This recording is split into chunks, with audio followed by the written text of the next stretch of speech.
নমস্কাৰ, আপুনি সকলোকে স্বাগত জনাইছোঁ অসম ফিচাৰ ইউটিউব চেনেললৈ। তো আশা কৰোঁ আপুনি সকলোৰে খবৰ ভাল। তো এই ভিডিঅ'টোত আজি আমি অসমৰ জিএনএম নাৰ্ছিং বা SSVHS জিএনএম নাৰ্ছিং কৰ্চৰ কথা আলোচনা কৰিম। তো এই ভিডিঅ'টোত আপোনালোকে এপ্লিকেশ্যন ফৰ্ম, তাৰপিছত চিলেকশ্যন প্ৰচেছ কেনেকুৱা হয়, তো এণ্ট্ৰেন্স এক্সামৰ চিলেবাছ, অসমত কি গভৰ্ণমেণ্ট জিএনএম নাৰ্ছিং কলেজ আছে, তো নতুনকৈ কলেজ বাৰু এড কৰিছে, কি কলেজ এড কৰিছে সেইটোও ক'ম, এক্সাম চেণ্টাৰ কি আছে, এই সকলোবিলাক তথ্য এই ভিডিঅ'টো আপোনালোকে পাব। তো ভিডিঅ'টো স্কিপ নকৰাকৈ সম্পূৰ্ণকৈ চাব। আৰু আপোনালোকে যদি আমাৰ চেনেলটো প্ৰথমবাৰৰ বাবে আহিছে তেন্তে ছাবস্ক্ৰাইব কৰি কাষৰ থকা বেল আইকনটো অন কৰি থৈ দিব। তো আমাৰ এই চেনেলটোত mainly BSc nursing, GNM nursing, paramedical, B pharm এইবিলাকৰ ওপৰত বেছিকৈ ভিডিঅ' দিয়া হয়। যদি আপোনালোকে মেডিকেল লাইনত ইণ্টাৰেষ্টেড হয় তেনেহ'লে চেনেলটো ছাবস্ক্ৰাইব কৰি থৈ দিব আৰু হোৱাটছআপ গ্ৰুপত জইন হৈ যাব, লিংকবিলাক ডেছক্ৰিপশ্যনত দিয়া থাকিব। তো এতিয়া আমি ডিটেইলছখিনি আলোচনা কৰোঁ। ফাৰ্ষ্টলি আপোনালোকক জনাই দিওঁ যে এতিয়ালৈকে অসমৰ জিএনএম নাৰ্ছিঙৰ এপ্লিকেশ্যন ফৰ্ম মুকলি হোৱা নাই। এই ভিডিঅ'ত এক্সপেক্টেড ডেট আমি জনাই দিম। তো এইটো লাষ্ট ইয়াৰ বা লাষ্ট 2-3 বছৰৰ তুলনাত এইটো এটা এনালাইচিছ কৰি এইবিলাক ডেট দিয়া গৈছে। এতিয়ালৈকে অফিচিয়েলি ইয়াৰে নটিছ অহা নাই। তো যেতিয়া অফিচিয়েলি নটিছ আহে আমি হোৱাটছআপ বা ইউটিউবত ভিডিঅ' দিম, তো চেনেলটো ছাবস্ক্ৰাইব কৰি থৈ দিব।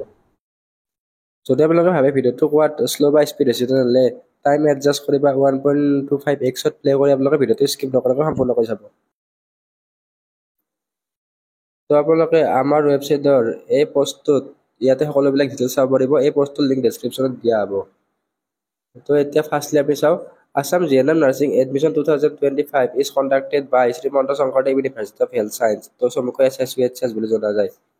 তো অসমৰ জিএনএম নাৰ্ছিঙৰ এণ্ট্ৰেন্স এক্সামটো mainly Srimanta Sankardev university of health ছায়েন্সে কণ্ডাক্ট কৰায়। তো এইখন ইউনিভাৰ্চিটিয়ে BSc নাৰ্ছিঙৰো এণ্ট্ৰেন্স এক্সাম কণ্ডাক্ট কৰায়।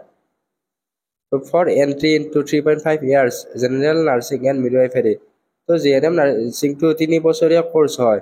তাৰ লগত 6 মাহ আপোনালোকৰ ইণ্টাৰ্ণশ্বিপ থাকে, তো ইণ্টাৰ্ণশ্বিপটো কম্পালচৰি হয়। তো 3.5 বছৰে জিএনএম কোৰ্চটো হয়।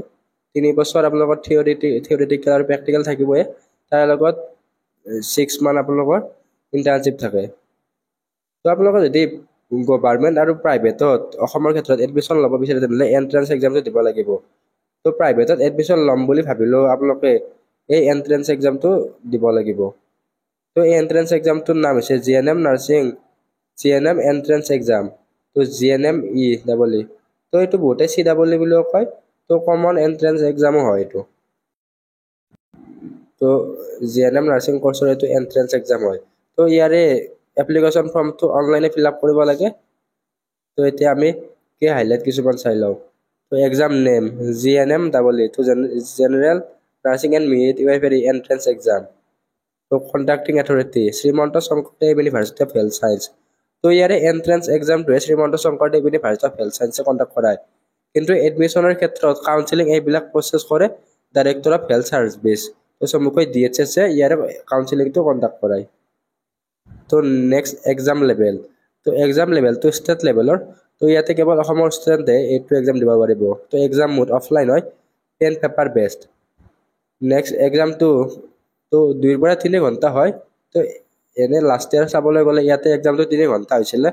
তো এইটো কেতিয়াবা 2 ঘণ্টাও হয়, কেতিয়াবা 3 ঘণ্টাও কৰি দিয়ে। তো এইটো আপোনালোকে নটিছখন অফিচিয়েল নটিছ দিলে আমি জনাই দিম।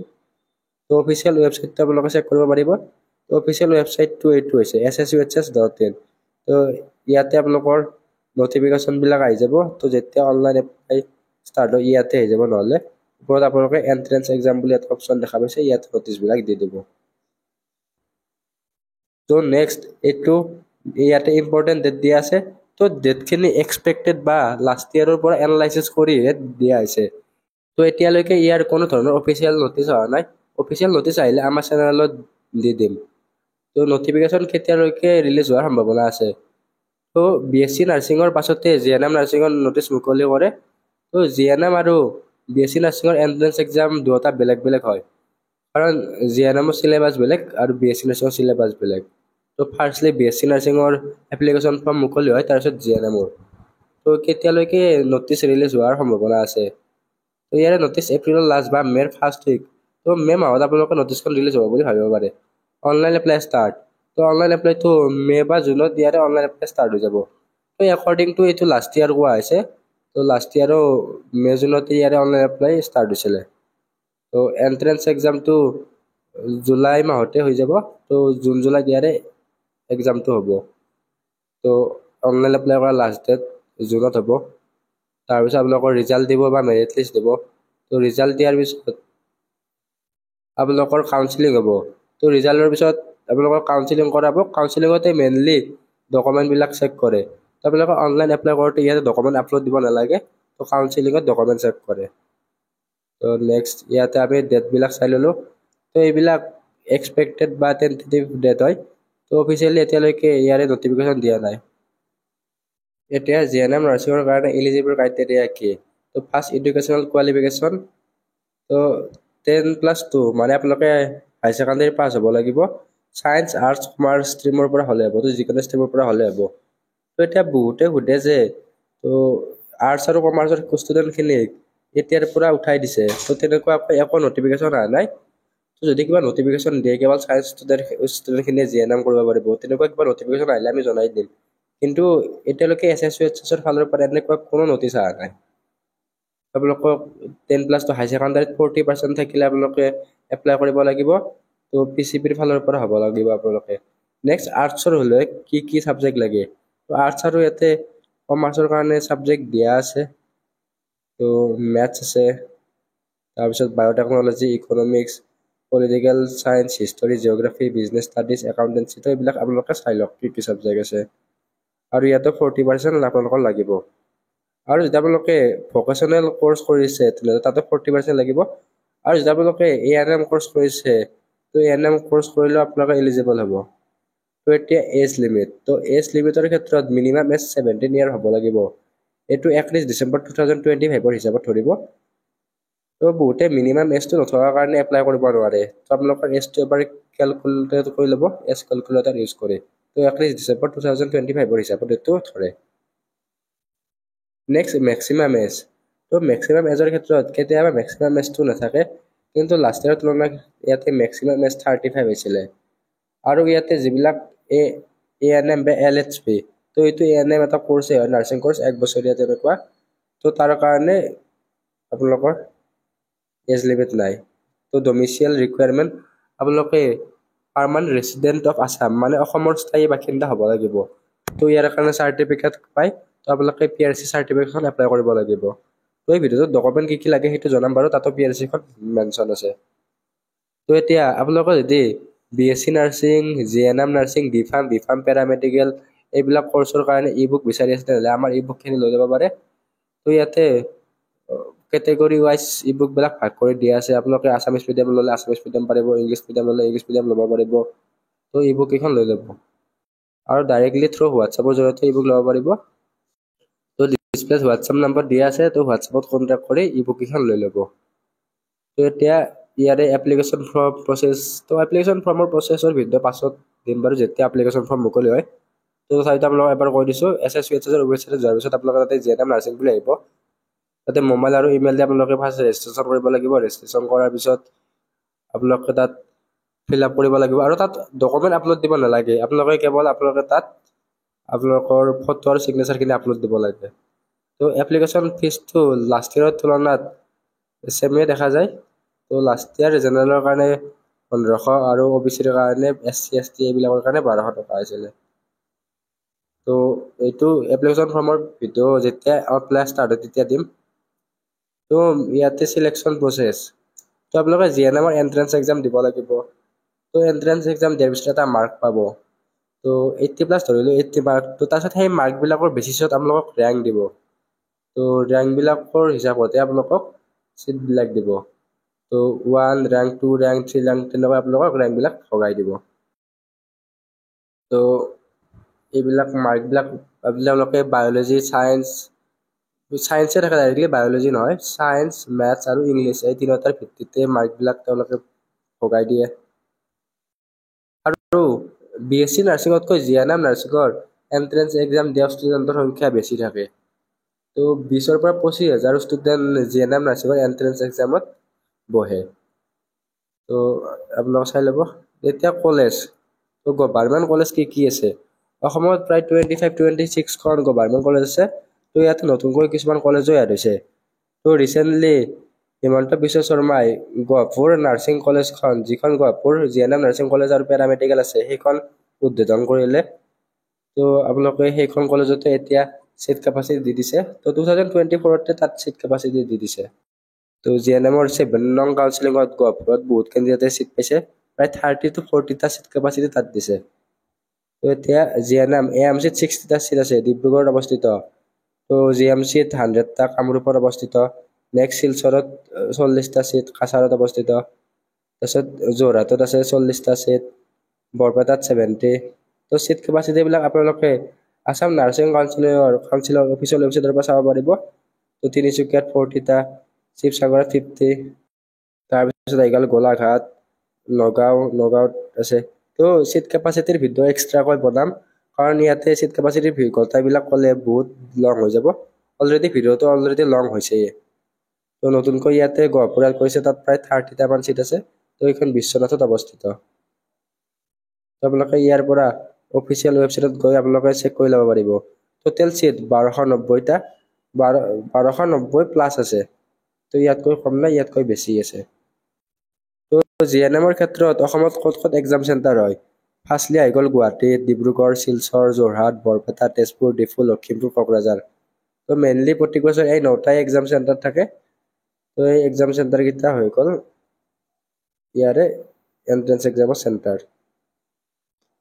তো ইয়াতে এক্সপেক্টেড ডেটটো অলৰেডি কৈ দিলোঁ। তো এক্সপেক্টেড ডেট জুলাইৰ কোনোবা এটা ছানডেত ইয়াৰে এণ্ট্ৰেন্স এক্সাম হ'ব। তো এক্সাম টাইম 10টাৰ পৰা 1টা বজালৈকে দিয়ে। ডিউৰেশ্যন 3 ঘণ্টা, মাল্টিপল চইচ কুৱেশ্যন, 100টা MCQ আহে। এটা কুৱেশ্যনত 1 মাৰ্ককৈ থাকে, ইয়াতে কোনো ধৰণৰ নিগেটিভ মাৰ্ক নাথাকে। আৰু এক্সামৰ মিডিয়াম, এইটো চবতকৈ ডাঙৰ কুৱেশ্যন হয়। তো এক্সামৰ মিডিয়ামটো কি মিডিয়ামত আহে? এক্সামটো অসমীয়া আৰু ইংলিছ দুয়োটা মিডিয়ামতে হয়। তো আপোনালোকে যদি কিছুমান অসমীয়া মিডিয়ামত আছে তেনেহ'লে ভয় কৰাৰ প্ৰয়োজন নাই। তো অসমীয়া মিডিয়ামতো পেপাৰখন পাই যাব। তো লাষ্ট ইয়াৰ 2024ত এক্সামটো কেতিয়া আহিছিলে? তো 2024ত জিএনএম নাৰ্ছিঙৰ এণ্ট্ৰেন্স এক্সামটো 14 জুলাই তাৰিখে হৈছিলে। তো এইবাৰতো নটিচটো নাই দিয়া। এতিয়া চিলেবাছ, তো ইয়াতে চিলেবাছ কি? চিলেবাছ ক্লাছ 10ৰ চিলেবাছ। তো আপোনালোকে ক্লাছ 10ৰ বুকখন ফ'ল' কৰিলে হ'ব, আৰু আমাৰ ই বুকখনো ল'ব পাৰে। তো ই বুকখিনি লৈ ল'ব। তো ইংলিছৰ পৰা 50টা কুৱেশ্যন আহে, 50 মাৰ্ক। মেথছৰ পৰা 25টা কুৱেশ্যন, 25 মাৰ্ক। ছায়েন্সৰ পৰা 25টা কুৱেশ্যন, 25 মাৰ্ক। টোটেল 100 মাৰ্ক থাকে, 100টা কুৱেশ্যন। ইয়াতে নিগেটিভ মাৰ্ক নাথাকে। তো document required for SSVHS GNM nursing admission. তো কি ডকুমেণ্ট লাগে? তো ডকুমেণ্টৰ ক্ষেত্ৰত এইখিনি ডকুমেণ্ট আপোনালোকক কাউন্সিলিঙত প্ৰয়োজন হ'ব। তো এইখিনি ডকুমেণ্ট কাউন্সিলত আপোনালোকে ছাবমিট কৰিব নোৱাৰিলে আপোনালোকে ভাল মাৰ্ক পালেও চিটটো কেঞ্চেল হৈ যাব পাৰে। তো অনলাইন এপ্লাই কৰোঁতে ডকুমেণ্ট আপলোড দিব নালাগে। তো এতিয়াও সময় আছে, আপোনালোকে ডকুমেণ্টবিলাক বনাই লওক। তো ফাৰ্ষ্টলি হৈ গ'ল ক্লাছ 10 আৰু ক্লাছ 10ৰ চাৰ্টিফিকেট, মাৰ্কশ্বিট। তো ক্লাছ 12ৰ চাৰ্টিফিকেট আৰু মাৰ্কশ্বিট। তো যেতিয়ালৈকে এডমিশ্যন হয় তেতিয়ালৈকে ক্লাছ 12ৰ ৰিজাল্ট দি দিব। নেক্সট বাৰ্থ চাৰ্টিফিকেট নহ'লে 10ৰ এডমিট কাৰ্ড। তো মেইনলি আপোনালোকে 10ৰ এডমিট কাৰ্ডখনে ৰেফাৰেঞ্চ হিচাপে ল'ব। তো বাকীখিনি document important. Permanent resident certificate PRC। তো এতিয়া PRCখন বহুতে বনোৱা নাই, আৰু PRCখন বহুতৰ কাউন্সিলিঙৰ টাইমত নাথাকে। তো কাউন্সিলিঙৰ টাইমত নাথাকিলে তেওঁলোকৰ প্ৰব্লেম হয়। তো সেইকাৰণে এতিয়াও সময় আছে, আপোনালোকে PRCখন বনাই লওক। তো আপোনালোকে কি কেটেগৰীৰ পৰা বিলং কৰে সেইটো মেটাৰ নকৰে, PRCখন যিমান পাৰে সিমান সোনকালে বনাই ল'ব। আৰু PRCখন বনাওঁতে প্ৰায় 2 মাহমান সময় লাগে। তো 2 মান্থ বহুত সময় লাগি যায়। আৰু কিছুমান ক্ষেত্ৰত PRCখন বনাওঁতে ৰিজেক্ট হয়, সেইকাৰণে সোনকালে বনাই লওক। নেক্সট কাষ্ট চাৰ্টিফিকেট, আপোনালোকে যিটো কেটেগৰীৰ পৰা বিলং কৰে কাষ্ট চাৰ্টিফিকেট লাগিব। আৰু OBCৰ কাৰণে NCL চাৰ্টিফিকেটখন লাগে। তো OBC চাৰ্টিফিকেটৰ বাহিৰেও NCL চাৰ্টিফিকেটখন এখন থাকে। তো NCL চাৰ্টিফিকেটখন নন ক্ৰিমি লেয়াৰ চাৰ্টিফিকেট বুলি কোৱা হয়। সেইখন কেৱল যিবিলাক OBC ষ্টুডেণ্ট আছে তেওঁলোকৰ কাৰণে প্ৰযোজ্য হয়। নেক্সট ইয়াতে মেডিকেল ফিটনেছ চাৰ্টিফিকেটখন ষ্টাৰ দিয়া আছে। তো মেডিকেল ফিটনেছ চাৰ্টিফিকেটখন আপোনালোকৰ কাউন্সিলিঙৰ টাইমত নালাগে। তো কাউন্সিলিঙৰ পিছত যেতিয়া আপোনালোকে চিট পাব সেই কলেজখনত আপোনালোকৰ মেডিকেল ফিটনেছ চাৰ্টিফিকেট লাগিব। আৰু মেডিকেল ফিটনেছ চাৰ্টিফিকেট আপোনালোকে ঘৰতে বনাই লৈ যোৱাৰ প্ৰয়োজন নাই। তো যিখন কলেজত আপোনালোকে চিট পাব সেই কলেজখনতে মেডিকেল কৰাই তেওঁলোকে চাৰ্টিফিকেট দিব। আপোনালোকে এইটো মেইনলি ডকুমেণ্টত ধৰিব নোৱাৰে। তো মেইন প্ৰথম 6 নম্বৰলৈকে ডকুমেণ্ট। তো এক্সাম ট্ৰিক এণ্ড টিপছ। তো ইয়াতে কিছুমান ট্ৰিক এণ্ড টিপছ দিয়া আছে। General preparation tips. To understand the exam pattern. তো এক্সামত কেনেকুৱা ধৰণৰ কুৱেশ্যন আহে আপোনালোকে সেইটো বুজি লওক। তো লাষ্ট ইয়াৰ যিহেতু SSVHS কুৱেশ্যন পেপাৰ আনিব নিদিয়ে, তো লাষ্ট ইয়াৰৰ কিছুমান মেমৰি বেছ কুৱেশ্যন আছে। তো সেই মেমৰি বেছ কুৱেশ্যনখিনি আমাৰ ই বুকতো পাব, আৰু লিংক ডিছক্ৰিপশ্যনত দি দিম, তাৰ পৰা লৈ ল'ব পাৰিব। তো নেক্সট আপোনালোকে ক্ৰিয়েট এ ষ্টাডি প্লেন। তো ইয়াতে আপোনালোকে এখন ষ্টাডি টেবুল বা শ্বেডিউল বনাই ল'ব। তো টাইমবিলাক আপোনালোকে ভাগ ভগাই ল'ব, কোনখন ছাবজেক্টত কেতিয়া পঢ়ে, তেনেকৈ এখন ষ্টাডি টেবুল বনাই ল'ব। তো মেইনলি আপোনালোকে ক্লাছ 10ৰ NCERT বুকখন ফ'ল' কৰিব। তো মেথছৰ কাৰণে ক্লাছ 10ৰ বুকখন চাব। তো ক্লাছ 10ত চেপ্টাৰকেইটা চাব। তো সম্পূৰ্ণ চেপ্টাৰখিনি ফ'ল' কৰিব। নেক্সট যি ছায়েন্সৰ আছে ছায়েন্সৰ বুকখন চাব।